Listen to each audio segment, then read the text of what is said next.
Let's turn our attention now to our political panel this morning. Ryan Clayton, Democratic strategist and founder of the 100proofpolitics.com, joins us this morning. Great last name, Ryan. Welcome to the show. And Tony Sayegh, the Republican consultant from the happyright.com. Nice to see both of you this morning. Great to see you, Clayton. All right, so let's dive into some of the politics. President Obama hitting the road, as Caroline just talking about, on that bus tour heading to Minnesota, Iowa, Illinois. Ryan, he's really hurting right now, especially with independents. 60% disapprove of the job he's doing in Iowa. Can he turn things around? Definitely. I mean, the best thing the president can do right now is to get out there and talk to regular, everyday voters, Americans throughout this country that have a lot of problems, because our government is intended to solve those problems, and right now it's not doing that. And President Obama has been listening to these Republicans talk about the debt ceiling debate for these last few months now, instead of actually focusing on the real problem that concerns most Americans, which is creating jobs and putting people back to work and rebuilding the middle class. And I think once he gets outside of the bubble of the District of Columbia and starts talking to average, everyday American voters throughout this country, he's going to get his priorities in order and start focusing on job creation as well. Job creation, is that going to be the term we're going to hear from the president on this bus tour? Because there is an internal conflict right now. We've been hearing about in these reports whether or not the president is going to take sort of the offensive and go after Republicans. Sure. They're an easy target, right?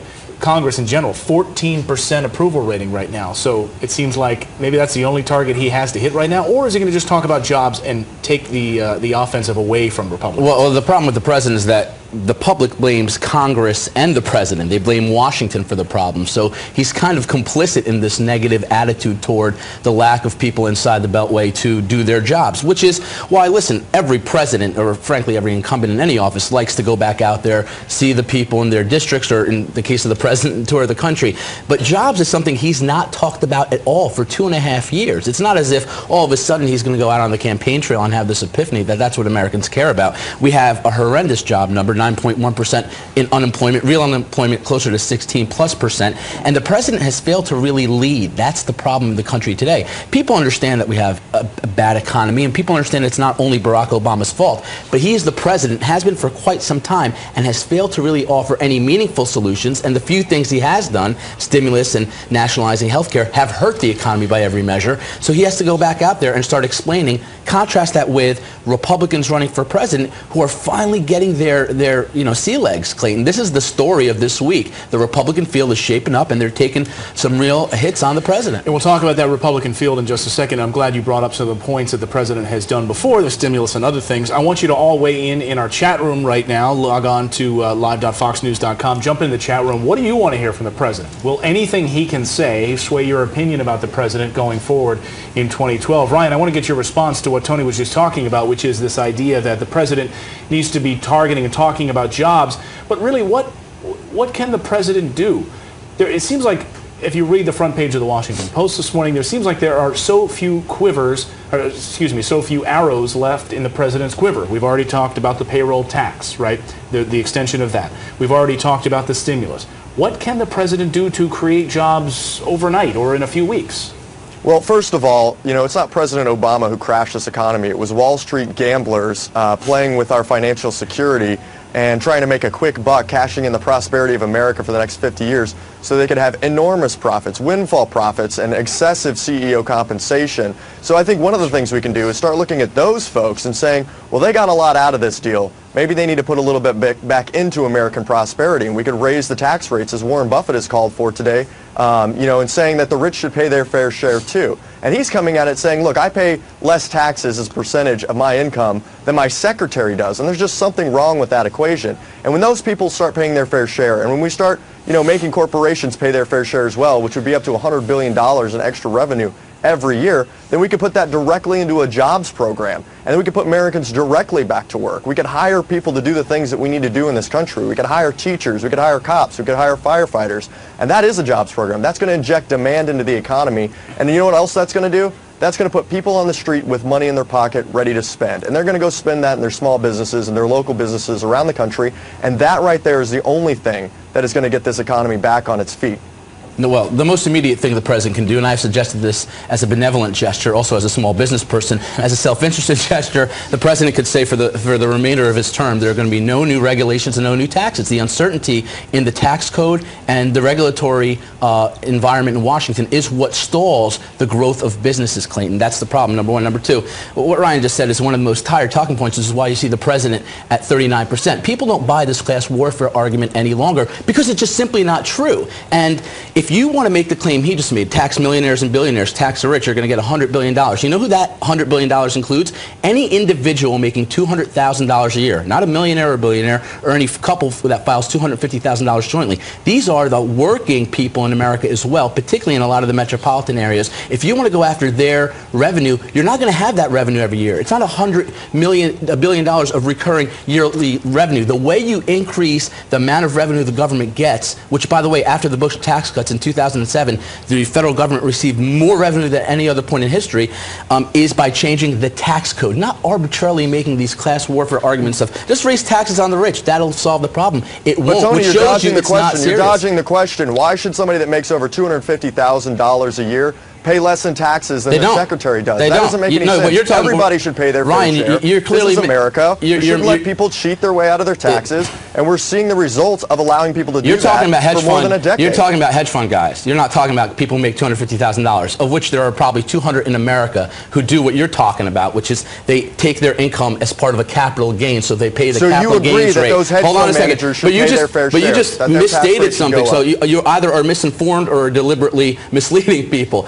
People who make $250,000 don't pay less in taxes than their secretary. Again, these type of rhetorical class warfare points have brought President Obama to the 39% approval you see today. These type of progressive ideas that make no sense. Ultimately, they may sound fine in a 30-second talking point, but they're not really meaningful ways to cure our economy and create jobs. You got to get Washington, as Rick Perry said, as inconsequential as possible in your life, because Washington creates the taxes and the regulations that obstruct job growth. But Ryan, do you buy that, the idea that any party is going to cut spending in Washington and get out of the way? We've never seen that. Well, we haven't seen it since the 1950s. Neither party has been willing to cut spending in Washington.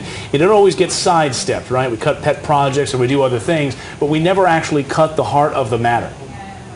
Well, look, government is based not on just how much you spend, but how much you take in. And so, yeah, is there some cutting that needs to happen with this huge looming debt? Of course there is. There's places we can find that. But the other integral aspect of that is we have to make sure that we raise revenues. Ryan, you can't run a government without raising revenues. You raise revenues by reforming the tax code, not arbitrarily increasing taxes on the people who create jobs and wealth in America. You raise revenue by leveling the playing field so that people who make millions of dollars a year we have the most progressive tax code we've ever had. The wealthiest 1% of Americans pay 39% of federal income taxes. Ryan, what are you talking about? 50% pay nothing. Ryan, where would you specifically cut taxes? Or where would you specifically cut under a Democratic budget? Where would there be specific cuts?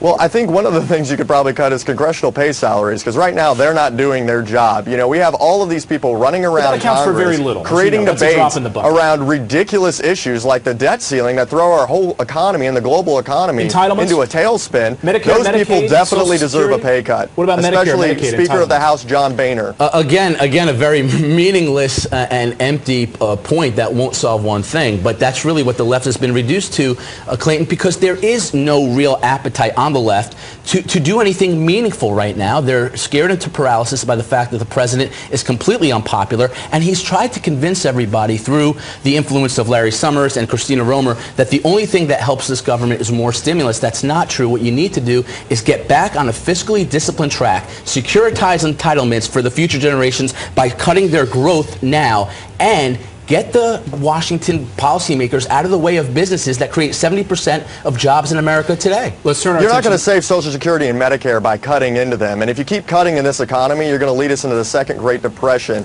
which we could probably call the Tea Party recession. So we have two sides of this, right? Which is that was last week's talking point. We talked yeah. about, which is you can't add taxes in this economy. We can't cut certain areas in this economy. So I guess we're left at loggerheads once again in this economy. But we're not. Clayton, we're not, because you had a bipartisan debt commission appointed by the president that everyone ignored. That the president ignored. In fact, it was his responsibility to take those recommendations and start implementing them. Many he chose not ignoring to, it as well. But they were not in the position to do anything with it. If there are many Republicans who actually believe, as the commission reported, that you do need some serious cuts and you do need some serious reform in the tax code. That's the conversation we should be having, not these empty rhetorical points of raise taxes on millionaires and billionaires, who are actually people who make $200,000 a year when you bring it down to legislation. You need structural reform to fix this economy, not these one-shot rhetorical deals. Okay, final word on that. Let's move now to the Republican field, because I think this is interesting. Obviously, what happened this weekend in Iowa, we know who came out on top, Michelle Bachmann. But earlier in the weekend on Fox and Friends, we were running down the timeline of all of this and what actually the Iowa straw poll means for the rest of the field and how it ends up shaking out for the nomination and then the presidency. And very rarely does it ever matter. I mean, very rarely does the person who wins the Iowa straw poll, Ryan, actually end up then getting the nomination and therefore then becoming president of the United States. A lot of people with a list of former winners like, Bob Dole Phil and Gramm. Mitt Romney and Pat Robertson, this contest is quickly becoming, irrelevant. I mean, even Rick Perry announced his candidacy on the same day from halfway across the country instead of actually showing up for the contest. But nevertheless, what I would say is that, though, Ryan, hold on. Nevertheless, what I was going to say is that, yes, you did see George W. Bush actually win the straw poll and then win the presidency. That's a rare occurrence. But nevertheless, we did see Tim Pawlenty drop out as a result of the straw poll. So it does have consequences, right? At the end of the day, though, these three individuals who are now, by all accounts, according to the mainstream media and the press, are out in front. We have Mitt Romney, we have Michelle Bachmann, and we have Rick Perry. Are those the three that we need to pay attention to now? Yeah, well, look at Tim Pawlenty. I mean, that was the guy that was not even in the race before it, he was out before it started. But if you look at what the real sign was sent by the Iowa straw poll last night or the other night was that the Tea Party has now taken over the Republican Party. I mean, their candidates are the ones who won this thing, Michelle Bachmann and Ron Paul. People who don't belong anywhere near the office of the United States presidency, they're the ones that the people of Iowa in this straw poll selected in the Republican Party. That just says that the Republican Party is now bought and owned and operated by the Tea Party, and that's a dangerous proposition. Look at what they did with the debt ceiling. Do we want them doing that with every decision that our president makes? They really Ryan, say a word about this, and we're going to take a break. I want to get Tony in here to say a word, and we're going to take a break. Well, I think you can't say the Iowa straw poll is inconsequential, and yet you say it demonstrates how the Republican Party is bought and sold by the Tea Party. Look, the best thing that came out of this is the participation level, the second highest since the straw poll has been taking place. It shows the intensity this year, for once, is on the side of the Republicans, and that's very dangerous for President Obama. All right, Ryan, we got to say goodbye to you. We're going to lose our satellite window down there in D.C. Thanks so much for joining us this morning. Ryan Clayton, founder of www.100proofpolitics.com. Thanks, Ryan.